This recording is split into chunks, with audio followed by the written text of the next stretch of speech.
Dobre. Ahoj Janko. Bol by si Ahoj. ochotný odpovedať mi na pár otázok o pí? Mm, môžeme. Bude to pre náš projekt e-twinningový obchodnej akadémie v Prievidzi a Ostravského gymnázia.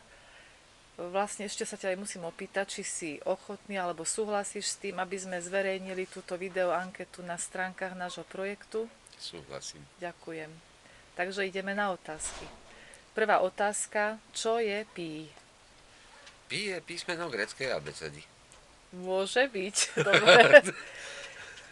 A iný význam A, nejaký? a má taký význam, že jeden taký ujo ho v podstate ustanovil pre výpočet obvodu kruhu, pre výpočet obsahu kruhu, objemu, prípadne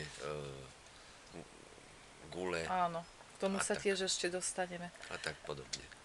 Je to nejaký pomer, vedel by si povedať čoho? To úplne neviem. Keď o tom kruhu hovoríš. A obvod kruhu vieš, ako sa vypočíta? Obvod kruhu je... Moment. Priemer je 2πr, obvod je πr na druhú. No, to je obsah. A to prvé, čo si Obsah povedal. je 2 pier, no. 2πr je Obvod. obvod, áno. No. Dobre, aká je približná hodnota čísla pi?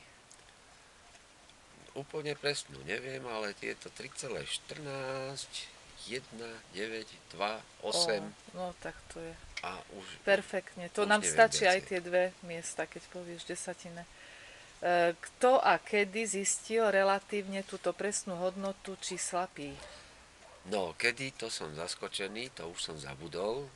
Však Ale- približne aspoň obdobie ľudstva. Novovek, stredovek, starovek, pravek.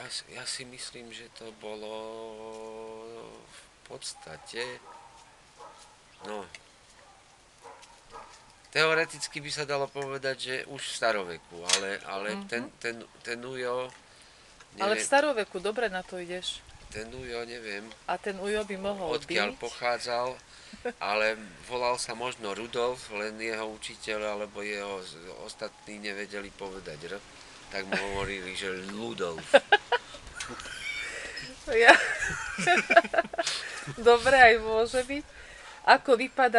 Ako vyzerá, pardon, ja z češtiny čítam, ako vyzerá symbolický zápis čísla pi?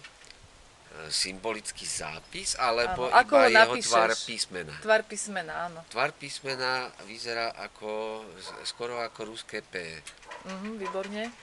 len No v a malom tvare. posledná otázka, aj keď na ňu sme aj v tej prvej zodpovedali, že na čo sa používa číslo pi? No, tak pre výpočet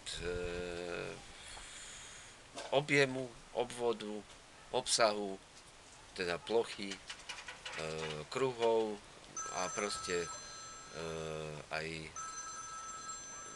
gule. Áno.